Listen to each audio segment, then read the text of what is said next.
আমার যখন একদমই রুচি থাকে না তখন আমি একটা দুটো ভর্তা বানিয়ে খেয়ে থাকি।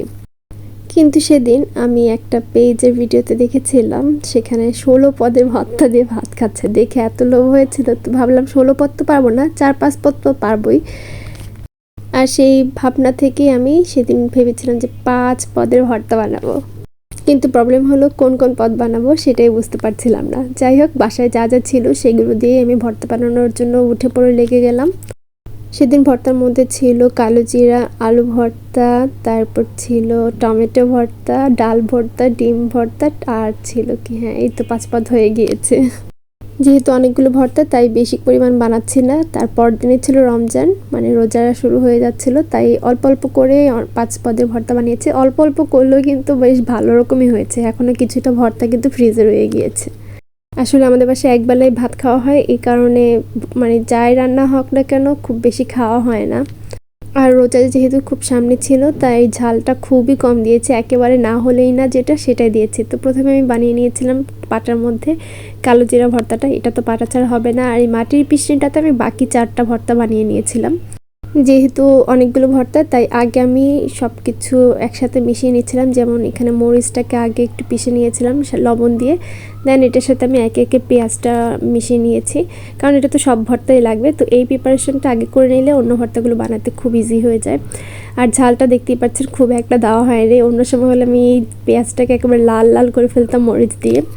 আর সেদিন পেঁয়াজটাকে আমি একটু হালকা তেলে ভেজে নিয়েছিলাম, যেহেতু অনেকগুলো ভর্তা যাতে মানে অনেকক্ষণ ভালো থাকে তাই আমি একটু পেঁয়াজটাকে ভেজে নিয়েছিলাম। এভাবে করলে কিন্তু মজাও লাগে অনেক বেশি।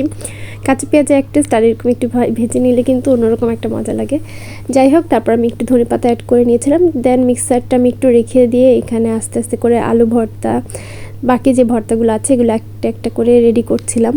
অনেকগুলো ভর্তা বানিয়েছি বলে সব কটা ভর্তায় আমি পরিমাণটা কম রাখার চেষ্টা করছি, কিন্তু এখানে আলু মাত্র 2টো দিয়েছি, কিন্তু এখন বানানোর সময় দেখছি বেশ অনেকটা হয়ে গিয়েছে। আসলে এত ভর্তা কে খাবে, আমি আর আম্মুই তো খাবো। বাই দ্য ওয়ে, এর আগে কিন্তু আমি কখনোই এতগুলো ভর্তা আইটেম একসাথে কখনোই করিনি। একটা দুটো করেছি, কিন্তু এরকম 5 রকমের ভর্তা আইটেম এই ফার্স্ট টাইম আমি নিজে করেছি। ভালোই লেগেছে, কিন্তু কষ্টটা হয় পরে আর কি, ভর্তা বানানোর পরে। তো আলু ভর্তাটা অনেক ভালো লেগেছিলো, আর দেখেন কতখানি ভর্তা হয়েছে আলু ভর্তাটা। যাই হোক, এরপর আমি ডিম একটাই নিয়েছিলাম, জানি খাওয়া হবে না, এতগুলো তো আর খাওয়া হয় না একসাথে, তাই একটা ডিম দিয়ে আমি ডিম ভর্তাটা করেছি। খুবই মজা লেগেছে আমার কাছে। সেদিন 2টো ভর্তা আমি নতুন প্রথমবারের মতো আর কি 2টো করেছিলাম, সেটা হলো ডিম ভর্তা আর হলো এই ডাল ভর্তাটা। এর আগে আমি খেয়েছি এই 2টো ভর্তা, কিন্তু কখনো নিজের হাতে প্রিপারেশন করা হয় নাই। যাই হোক, 2টো ভর্তাই আলহামদুলিল্লাহ প্রথমবার হিসেবে অনেক ভালো হয়েছে। আমি তো ডাল ভর্তাটা ডিম ভর্তাটাই সবচেয়ে বেশি টেস্ট করে খেয়েছি। এরপর লাস্টলি থেকে যায় টমেটোর মধ্যে আমি কিছুটা রসুন অ্যাড করেছি। এই রসুনটা আমি হালকা একটু ভেজে নিয়েছি, বলেছিলাম তো যে আমি একটু ভেজে নিয়েছিলাম সেদিনের সব কিছু আইটেমই। তো টমেটো ভর্তাটা আমি অল্প ঝাল দিয়ে করেছিলাম। ভিডিওতে তো দেখতে খুব ভালো লাগে, খুব ছটপট সব কয়টা ভর্তা আইটেম হয়ে গিয়েছে, কিন্তু আসলে জিনিসটা প্রসেসিংটা কিন্তু অনেক বড় থাকে। তো কেমন লাগলো আজকে ভিডিওটা কমেন্টস করে জানাতে কিন্তু একদম ভুলবেন না। আল্লাহ হাফেজ।